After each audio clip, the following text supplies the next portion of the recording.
Hello dear students, आज हमारा topic है वेलोसिटी टाइम ग्राफ। इससे पहले वाले वीडियो में हमने डिस्प्लेसमेंट टाइम ग्राफ किया था।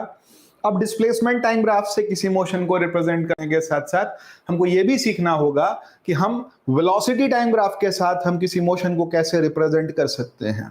तो वेलोसिटी टाइम ग्राफ का क्या कंसेप्ट है? अगेन सेम बात, टाइम एक्सेस, हॉरिजॉन्टल एक्सेस में हम किसको लेंगे? टाइम को लेंगे। वर्टिकल एक्सेस में हम वेलोसिटी को लेंगे। Again I am mentioning here, ये वेलोसिटी टाइम ग्राफ है, हम स्पीड टाइम ग्राफ नहीं कर रहे हैं। स्पीड टाइम ग्राफ नेगेटिव नहीं हो सकता। स्पीड टाइम ग्राफ के अंदर आप जीरो वैल्यूज अगर मूविंग ऑब्जेक्ट है तो नहीं ले सकते, क्योंकि वेलोसिटी और स्पीड में थोड़ा डिफरेंस करना चाहिए हमारे को। स्पीड किसी मूविंग बॉडी की पॉजिटिव ही होगी, नेगेटिव नहीं हो सकती, जीरो नहीं हो सकती।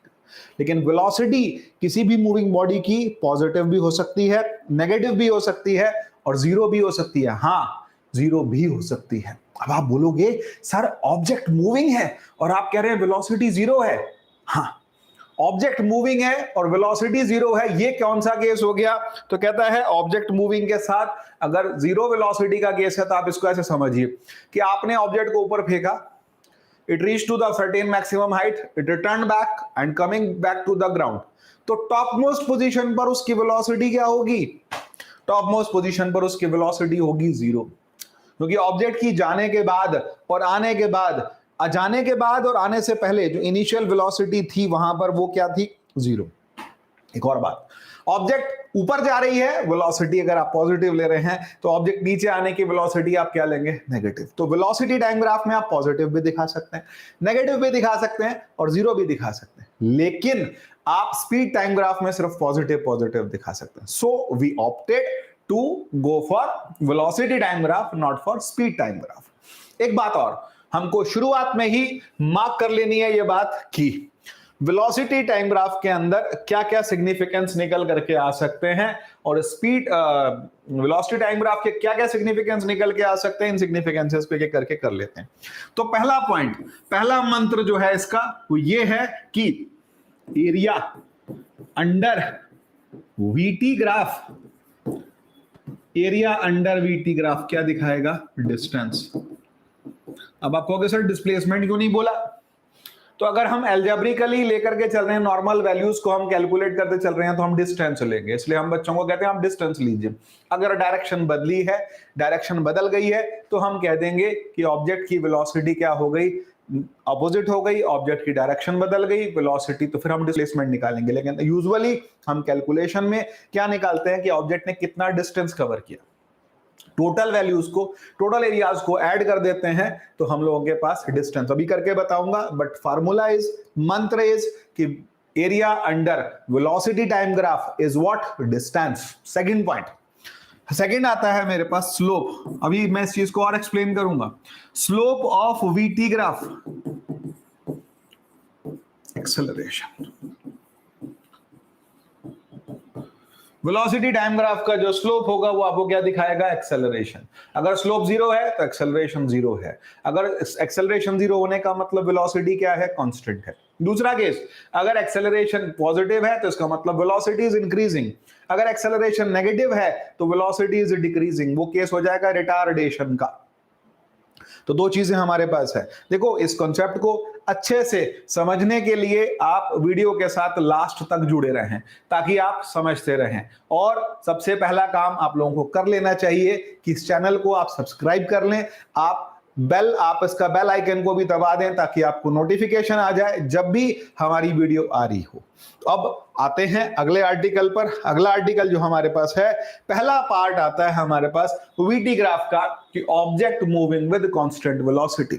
अगर ऑब्जेक्ट कांस्टेंट वेलोसिटी से मूव कर रही है तो इसका मतलब वो ग्राफ कैसा होगा? वो ग्राफ सीधा होगा, बिल्कुल स्ट्रेट ग्राफ आएगा। और स्ट्रेट ग्राफ होने का मतलब वेलोसिटी टाइम ग्राफ से वेलोसिटी इधर रखी गई है और टाइम ऐसे लिया गया है, तो वेलोसिटी टाइम ग्राफ के अंदर जो लाइन बन रही है वो स्ट्रेट आ रही है। इसका यह सीधा सा मतलब है कि यहां एंगल थीटा कितना है? जीरो।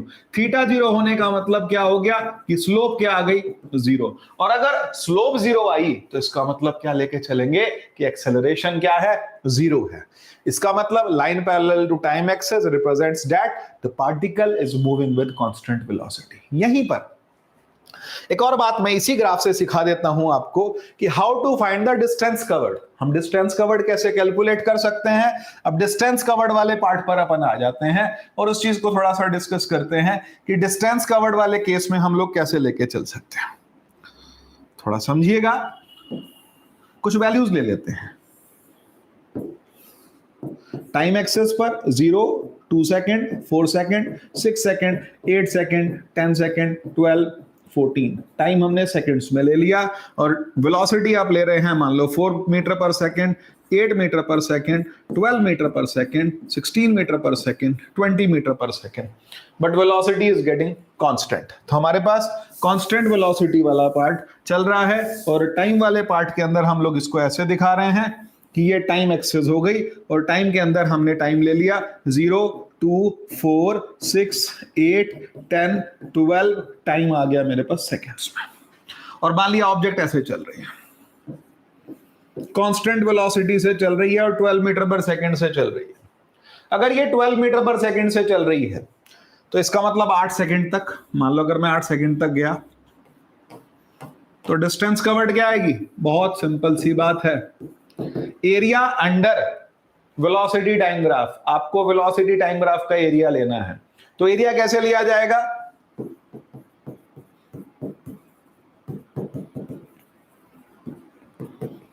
ये रेक्टेंगल बन रहा है 8 मल्टीप्लाइड विद 12, 12 8 96 और आंसर होगा मीटर्स में और आएगी आपके पास डिस्टेंस। ध्यान रखिएगा, हम क्या कैलकुलेट करने जा रहे हैं, यहां पर हम डिस्टेंस कैलकुलेट करने जा रहे हैं। नेक्स्ट पार्ट, अब एक और केस लेते हैं, object moving with accelerated motion. अब एक और केस, इससे पहले एक और थोड़ा सा ब्रेनस्टॉर्मिंग कर लेते हैं कि वेलोसिटी है और वेलोसिटी कैसे है, बढ़ती चली जा रही। भाई कैसे बढ़ रही है, कहता है बस वेलोसिटी बढ़ चली जा रही, टाइम नहीं बढ़ रहा। तो क्या यह केस पॉसिबल है कि वेलोसिटी बढ़ रही है लेकिन टाइम बढ़ नहीं रहा, वेलोसिटी ऐसे जा रही है। तो प्रैक्टिकली ये पॉसिबल नहीं है। ये कहता क्या है, at theta 90 degree A is equal to infinity, acceleration infinite हो गया।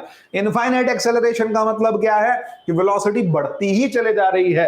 तो increasing velocity that is line perpendicular to time axis represents that the particle is increasing its velocity but the time does not change. It means that the particle possesses infinite acceleration.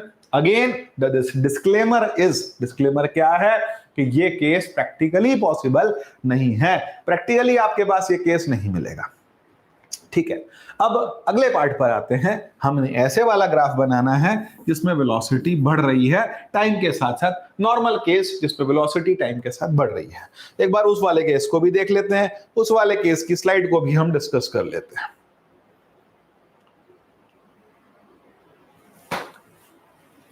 Velocity, time and velocity is increasing with time. इस case के अंदर बहुत simple सी बात है, साधारण सी बात है कि थीटा कांस्टेंट है। अगर एंगल कांस्टेंट है तो इसका मतलब एक्सेलरेशन कांस्टेंट है।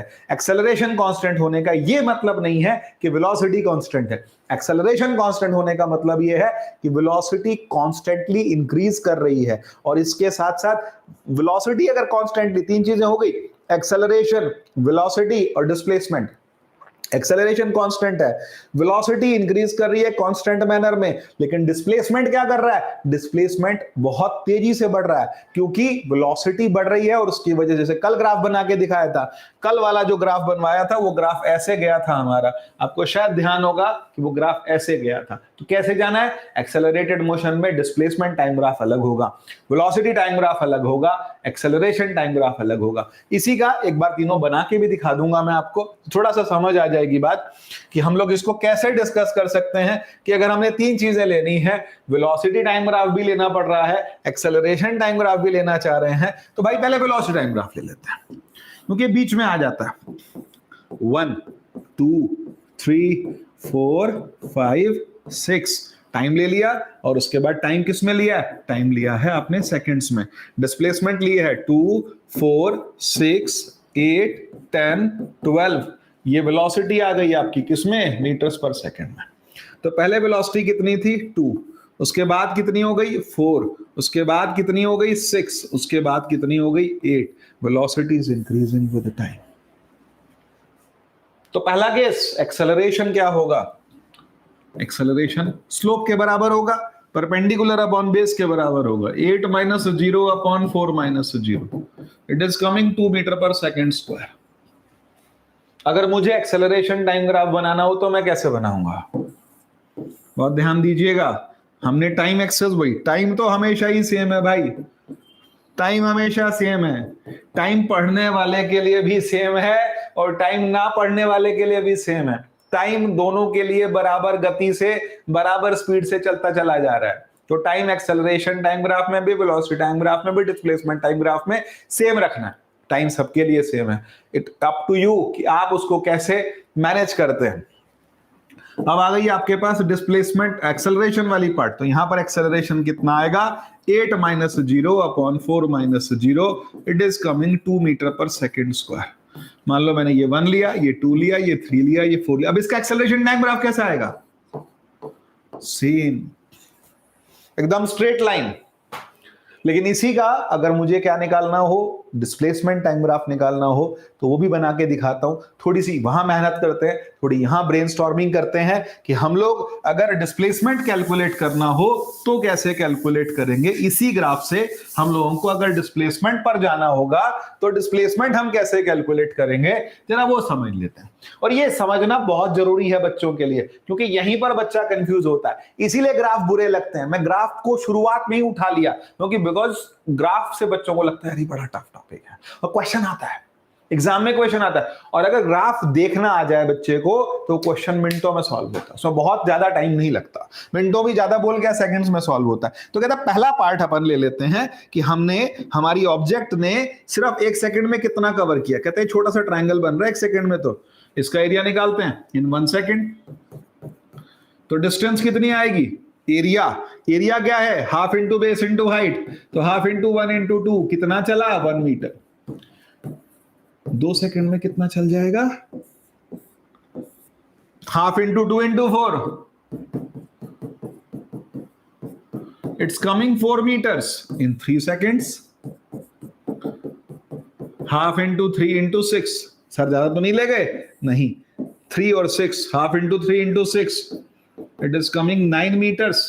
और उसके बाद इन 4 सेकेंड्स ये कितना आ गया, 1 इंटू 2 4 इंटू और उसके बाद 8, 16 मीटर। भाई ये कांस्टेंट नहीं जा रहा, थोड़ा ज्यादा रेड कलर हो गया ना, थोड़ा कलर लाल रंग छोड़ देते हैं, पीले पे आ जाते हैं और इसका ग्राफ बनाते हैं। अब ग्राफ कैसे बनेगा, आप वैल्यूज याद रख लेंगे, 1 मीटर, 4 मीटर, 9 मीटर, 16 मीटर। ये तो ऐसे नहीं लग रहा है जैसे स्क्वायर आ रहे हैं, हाँ स्क्वायर आ रहे हैं। ये एक्सपोनेंशियली बढ़ेगा, ये स्क्वायर की फॉर्म में बढ़ेगा। कैसे बढ़ेगा जरा समझिए इसको।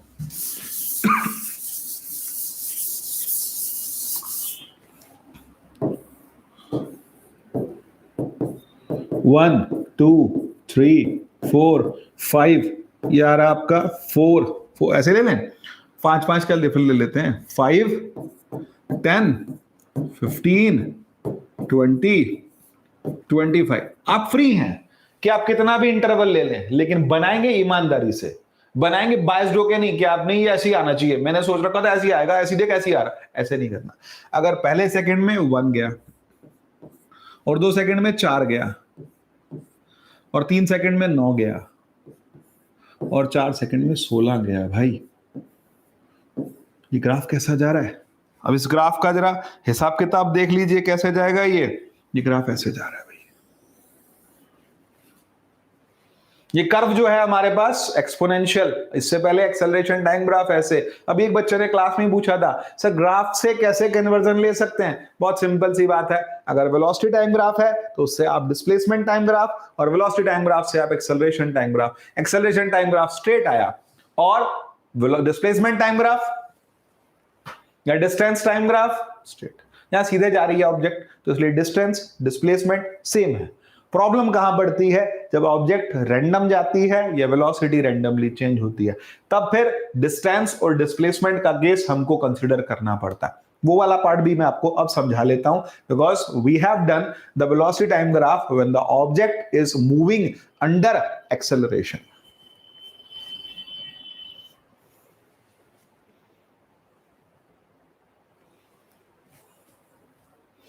ये थी वेलोसिटी इज इंक्रीजिंग। ये वाला केस अभी थोड़ा रुक के चलते हैं, यहां तक इतनी जल्दी नहीं पहुंचते, अभी थोड़ा आप काम कर लेते, थोड़ी और दिमाग लगाते हैं चीजों पर, थोड़ा और समझने की कोशिश करते हैं कि what can we understand from these graphs also.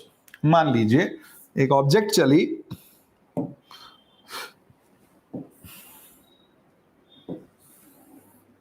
आपने वेलोसिटी टाइम ग्राफ लिया और ये आपको क्वेश्चन दिया हुआ है।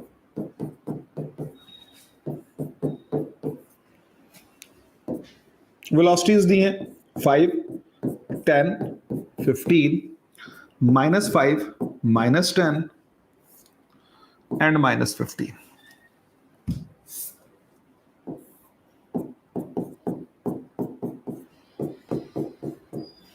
ऑब्जेक्ट ने 2 सेकंड में वेलोसिटी एक्वायर कर ली 10। फिर ऑब्जेक्ट कांस्टेंट वेलोसिटी से चली फॉर 3 सेकेंड्स, रिटार्डेशन आ गया, वेलोसिटी 0 हो गई और उसके बाद उसकी डायरेक्शन बदल गई। डायरेक्शन बदलने का मतलब हुआ ऑब्जेक्ट ने अगले 2 सेकेंड्स के अंदर वेलोसिटी एक्वायर कर ली, कितनी?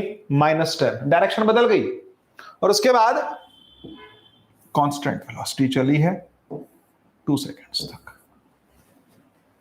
अब यहां पर हम लोगों को थोड़ी सी ब्रेनस्टॉर्मिंग करनी, ग्राफ मेरे को बोलने की जरूरत नहीं, ग्राफ खुद बता रहा है कि क्या क्या दिया है। टाइम दिया है भाई, सेकंड्स में दिया, 8 सेकंड में इतना कमाल हो गया। और दूसरी चीज कि यहां आपको डिस्टेंस, डिस्प्लेसमेंट, देखो वेलोसिटी नेगेटिव होने का मतलब यह है कि ऑब्जेक्ट वापस आ रही है। अगर ऑब्जेक्ट अपने ऊपर फेंकी है या फिर ऑब्जेक्ट किसी डायरेक्शन में गई है, फिर वहां कांस्टेंट वेलोसिटी हुई, फिर इट इज रिटर्निंग बैक। इसका मतलब ध्यान से करिएगा, यहां पर अगर आपको डिस्टेंस निकालना है तो भी कैलकुलेट कर सकते हैं, लेकिन अगर आप डिस्प्लेसमेंट निकालेंगे तो आपको वहां पर माइनस भी करना पड़ेगा, बिकॉज डायरेक्शन बदल रही। आराम से करते हैं, इसके नाम दे देते हैं ओ, ए, बी, सी, डी और ई। अब शुरू करते हैं काम करना, और काम कैसे शुरू करेंगे जरा ध्यान दीजिए। पहले इन AB में एक्सेलरेशन कितना आएगा? परपेंडिकुलर अपॉन बेस 10/2 5, 10 - 0 अपॉन 2 - 0 5 metre per second square acceleration आ गया। उसके बाद AB में नहीं, OA में। देन AB में क्या है? एक्सेलरेशन क्या आएगा भाई? 0। BC में एक्सेलरेशन कितना आएगा? BC में तो स्लोप नेगेटिव जा रही है, नेगेटिव जाने का मतलब बाहर माइनस लगा लीजिए, 10 - 0 और टाइम कितना है? 1 second, -10 metre per second square. पहले एक्सेलरेशन था, अब रिटार्डेशन है। और उसके बाद CD में क्या हुआ फिर सर? CD की बात भी समझ लेते हैं। CD में भी वेलोसिटी नेगेटिव में चली गई, तो इसका मतलब क्या हुआ? डायरेक्शन बदल रही है। अगर वो पहले एक्सेलरेशन था तो अब उसका नाम क्या है? रिटार्डेशन। नेगेटिव में जा रहा है, माइनस लगाएंगे और वैल्यूज का डिफरेंस कितना है? 0 - 10, तो डिफरेंस आ रहा है 10 और टाइम लग रहा है 2 second, -5 metre per second square. ये रिटार्डेशन मेरे पास आ गया। अच्छा, अब यहां तक हमने सीख लिया। अब इससे आगे एक और चीज ध्यान दीजिएगा कि ये CD वाला पार्ट मैं थोड़ा सा आपको क्लियरली फिर से लिख के दिखा दूं, ऊपर लिख के दिखा दूं। रिटार्डेशन आएगा, नेगेटिव में आएगा और 10 - 0 अपॉन टाइम है 2 second, -5 metre per second square. आप माइनस क्यों लगा रहे हैं सर? मैं माइनस इसलिए लगा रहा हूं क्योंकि रिटार्डेशन के केस में वेलोसिटी जो है वो क्या आ रही है? डिक्रीज हो रही है, या फिर ये कहें कि डायरेक्शन बदल गई है, तो इसको हम रिटार्डेशन बोलेंगे। अगर हमने इसको पहले एक्सेलरेशन बोला था तो अब इसको हम रिटार्डेशन बोलेंगे। या फिर हम एक बात और समझ सकते हैं कि ये चीज डायरेक्शन बदल रही है, तो ऑपोजिट डायरेक्शन का एक्सेलरेशन है। जैसे अगर आपने ऑब्जेक्ट को ऊपर फेंका तो ऊपर जाते टाइम अगर वो रिटार्डेशन है तो नीचे आते टाइम उसका नाम क्या है? एक्सेलरेशन है। तो हम माइनस में इसलिए दिखा रहे हैं कि डायरेक्शन अपोजिट है। अब हमारा जो अगला मुद्दा है, अगला पॉइंट है, उसको थोड़ा समझते हैं। और वो अगला पॉइंट क्या है? हम डिस्टेंसेस कैसे निकालेंगे।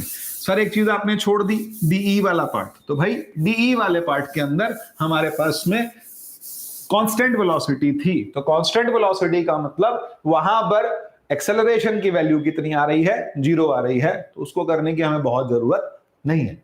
अब आ गए हम बात पर, किस पर, हमको डिस्टेंस निकालना। तो पहले इन फर्स्ट हाफ का मतलब इन फर्स्ट 4 सेकेंड्स डिस्टेंस क्या आएगी, इसको आप डिस्टेंस भी कह सकते हैं, और ये पॉजिटिव है इसलिए हम डिस्प्लेसमेंट भी कह सकते हैं। हर केस में डिस्टेंस डिस्प्लेसमेंट सेम नहीं होगा, लेकिन इस केस में डिस्टेंस डिस्प्लेसमेंट सेम है। तो डिस्टेंस लिखा है इसलिए मैं जनरल वर्ड यूज करता हूं, डिस्टेंस वर्ड यूज करता हूं। Half into sum of parallel sides. तो ये कितनी साइड है भाई, 1, और ये कितनी है, 4। तो 1 + 4 into height. What is the height, 10। 5 into 5 25 metres. यहां तक 25 हो गया। अब इसके बाद क्या रहेगा, कहते इस पार्ट में क्या हुआ, तो यहां पर जो डिस्टेंस आई, अगर आपको डिस्टेंस वाइज लेना है तो कितना आएगा, half into sum of parallel sides. तो पैरेलल साइड कितनी है, 2 + 8 इंटू हाइट कितनी है, 10, 50 मीटर्स। यहां ज्यादा चल गया, अपोजिट में ज्यादा चल गया। अब अगर आपसे डिस्टेंस मांगी है तो भैया 25 + 50 75 75, भैया तेल खर्च हुआ है। लेकिन अगर आपसे पूछा डिस्प्लेसमेंट कितना है, तो 25 जाने का -50 आने का, डिस्प्लेसमेंट हुआ -25। फर्क समझिएगा, डिस्प्लेसमेंट कितना हुआ, -25, डिस्टेंस कितना हुआ, 25 + 50 75 का। ये हमारे पास डिस्टेंस डिस्प्लेसमेंट का डिफरेंस है। ये आपको अच्छे से समझना होगा, क्योंकि अगर आप इस चीज को नहीं समझेंगे तो फिर आगे क्वेश्चंस नहीं कर पाएंगे। आंख कान खोल के, ऑब्जेक्ट आगे जाने का केस एक्सेलरेशन है, ऑब्जेक्ट अपोजिट आने का केस रिटार्डेशन है। नेगेटिव में आप उसको दिखा रहे हैं, भले ही वेलोसिटी बढ़ रही है लेकिन डायरेक्शन बदली, तो इसका मतलब नेगेटिव में आप उस एक्सेलरेशन को लेंगे, और अगर डिस्टेंस आगे, ऑब्जेक्ट आगे जा रही है तो उसको आप क्या लेंगे, पॉजिटिव लेंगे। एक क्वेश्चन, और बहुत इंपॉर्टेंट क्वेश्चन है। क्वेश्चन आप ऐसे ही वर्बली समझ लें मुझसे, उसका ग्राफ जो आता है वो आपको कभी भी परेशान कर सकता है। वो ग्राफ आप जब बनाने लगेंगे तो आपको लगेगा यार मैं गलत बना रहा हूं, या फिर आप उल्टा होगा। आप जब वो ग्राफ बनाएंगे तो आपको लगेगा नहीं यार मैंने सही बनाया, लेकिन आपको लगेगा सही बनाया लेकिन वो सही नहीं बना होगा। केस बताऊं, केस सुनिएगा। An object is dropped from a height of 20 metres. ठीक है, कितने से गिरी, 20 से। It strikes to ground and rebounds to same height. 20 metre से छोड़ी गई, नीचे आई, और उसके बाद रिबाउंड टू सेम हाइट। वैसे प्रैक्टिकली रिबाउंड सेम हाइट पर नहीं होता, पर क्वेश्चन है, बना है तो कहता है rebounds to same height. Plot it in velocity time graph. आपको इसको वेलोसिटी टाइम ग्राफ में प्लॉट करना है। इतना सही टास्क है, करें, स्टार्ट करें। देखिए 20 मीटर की हाइट से आपने ऑब्जेक्ट को ड्रॉप किया, तो भाई ऐसा है कितनी देर में जमीन पहुंचेगी यही पूछ लो। तो h = 0 + ½ g(t²). जी मैंने 10 ले लिया, हाइट मेरे पास 20 है, तो 5 × t², t² आ गया 4 सेकंड, t आ गया 2 सेकंड। ये क्वेश्चन बहुत इंपॉर्टेंट है, बहुत बड़ा कॉन्सेप्ट, बुद्धि खोल देगा आपकी, पूरे दिमाग खुल जाएगा आपका इसका।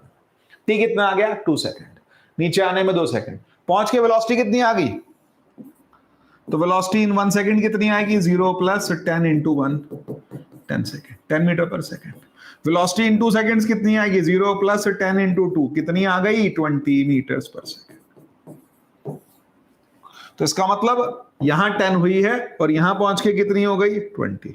फिर rebound with the same velocity, ये रिबाउंड हुआ और किससे, सेम वेलोसिटी से, तो ऊपर जाते टाइम फिर वेलोसिटी कितनी आ रही है, यहां पर 20 थी और उसके बाद फिर 10 हुई और ऊपर पहुंच के फिर कितनी हो गई, 0।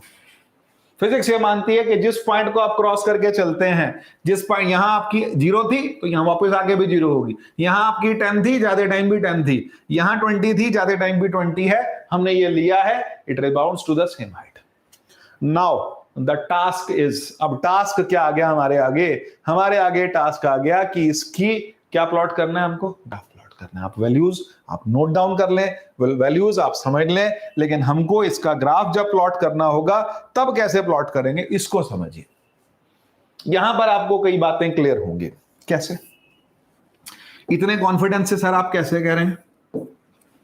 मान लिया 0, 1 second, 2 second, 3 second, 4 second, 5 second, 6। नहीं सर आप आगे ले गए, आप और क्यों बना रहे हैं? मैं बताता हूं, आप टप्पा खा के दोबारा आई है तो एक बार फिर भी आएगी, एक बार और बना लेते हैं, थोड़ा वैल्यूज को हम और इलाबोरेट कर लेते हैं। मैं 8 सेकंड तक का बना लेता हूं ग्राफ, क्योंकि टप्पा खा के दोबारा वापस आनी है। अगर उतनी हाइट पर एक बार आई तो फिर दोबारा भी आएगी। मैंने लाइन बना ली, एक वेलोसिटी की वैल्यूज दिखा दी, 10, 20, -10, -20। यू हैव ड्रॉप्ड इट, इसका मतलब उसकी इनिशियल वेलोसिटी 0 थी, ठीक। फिर वेलोसिटी बढ़ी, पहले 1 सेकंड में कितनी हो गई, फिर 2 सेकंड में कितनी हो गई, 20 हो गई। ओके, यहां तक सबको ओके होगा, हर बच्चे को ओके होगा। लेकिन उसी 2 सेकंड में टप्पा खा के वो ऊपर आ गई। डायरेक्शन बदली कि नहीं बदली? डायरेक्शन बदली। अब इस डायरेक्शन बदलने को बच्चे कैसे बनाते हैं ना, सॉरी नहीं, उस डायरेक्शन बदलने को हम ग्राफ में कैसे दिखाएंगे? आप इस बात पर बहुत दिमाग लगाइए, बहुत ब्रेनस्टॉर्मिंग करिए कि टप्पा खा के ऊपर जाते में सर मैंने ऐसे बनाया था, मेरे टीचर ने काट दिया। हाँ काटेगा, डायरेक्शन बदली है, और डायरेक्शन बदलने को आप ऐसे नहीं दिखा सकते। तो फिर कैसे दिखाएंगे सर? देखिए, इतना पार्ट हटा रहा हूं भाई,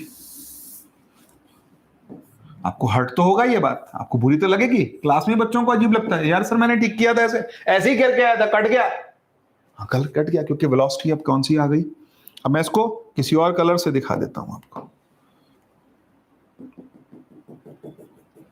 अब वेलोसिटी हो गई -20, कितनी? -20, और फिर वेलोसिटी क्या हो गई? 0। ये है ग्राफ, ये ग्राफ आ रहा है। इसका मतलब इसी सेम सेकंड पर पहले आपने यहां ये दिखाया और ये ग्राफ ये दिखेगा। यहां पर मैं इसको डॉटेड बना दूं तो थोड़ा आपको ये लगेगा कि इस ग्राफ का पार्ट नहीं है, ध्यान रखिएगा। अच्छा वापस आ गई ना सर? अब तो वापस आ गए, अब फिर नीचे जाएगी, अब फिर नीचे जाने को फिर आप ऐसे दिखाएंगे। मैं तभी आपसे और मांगा time, 6 second, 6 second. Now again the same graph will go. इसके ग्राफ कैसे बन के आ रहे हैं? इसके ग्राफ बन के आ रहे हैं ऐसे वाले।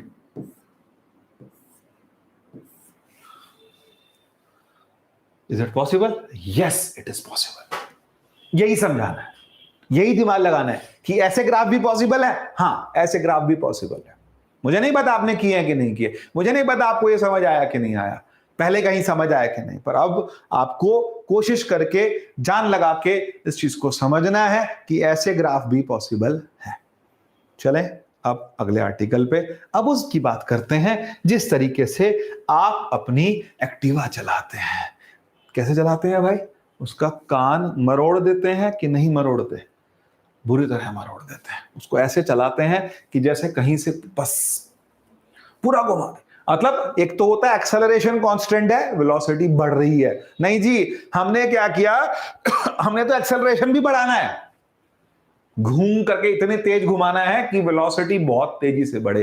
एक्सेलरेशन बहुत तेजी से बढ़े तो वेलोसिटी कैसे जाएगी? फिर अगर एक्सेलरेशन तेजी से बढ़ेगा तो फिर वेलोसिटी कैसे जाएगी? जरा वो वाला केस भी आप देख लेंगे। ये पॉइंट है यहां पर, ये पॉइंट है यहां पर ऐसे, ये पॉइंट है यहां पर ऐसे। हर पॉइंट पर एक्सेलरेशन की वैल्यूज क्या हो रही हैं? बढ़ रही है। यहां छोटा एंगल था, फिर एंगल बढ़ा, फिर एंगल और बढ़ गया, तो इसका मतलब आपके पास जो एक्सेलरेशन की वैल्यूज हैं it is increasing continuously with time. Acceleration की टाइम के साथ साथ बढ़ रही है। और अगले आर्टिकल पे आते हैं।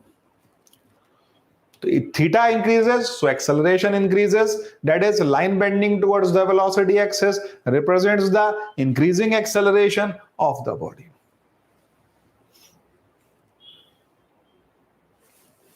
एक और केस, वेलोसिटी डिक्रीज हो रही है।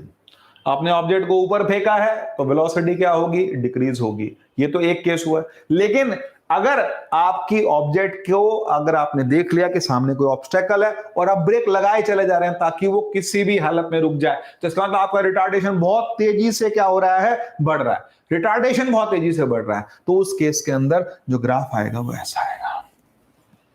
इससे पहले वाले में वो ग्राफ कैसे था, ऐसे था, वो एक्सेलरेशन का था, और यहां पर हमने किसका दिखाया, रिटार्डेशन का।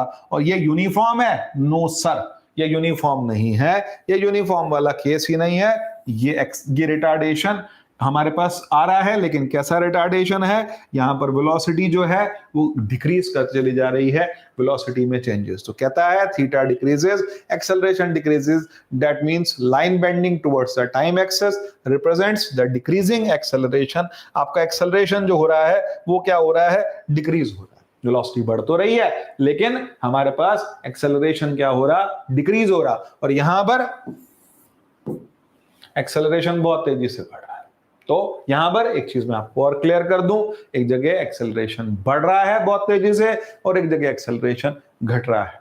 आगे अगली बात हम लोग लेकर के चलेंगे नेक्स्ट वीडियो के अंदर। अभी तक के लिए इतना ही, आपको वेलोसिटी टाइम ग्राफ समझाया गया। अब हम समझेंगे नेक्स्ट आर्टिकल के अंदर एक्सेलरेशन टाइम ग्राफ। तब तक जुड़े रहिए, साथ में आगे का काम करेंगे। Thank you.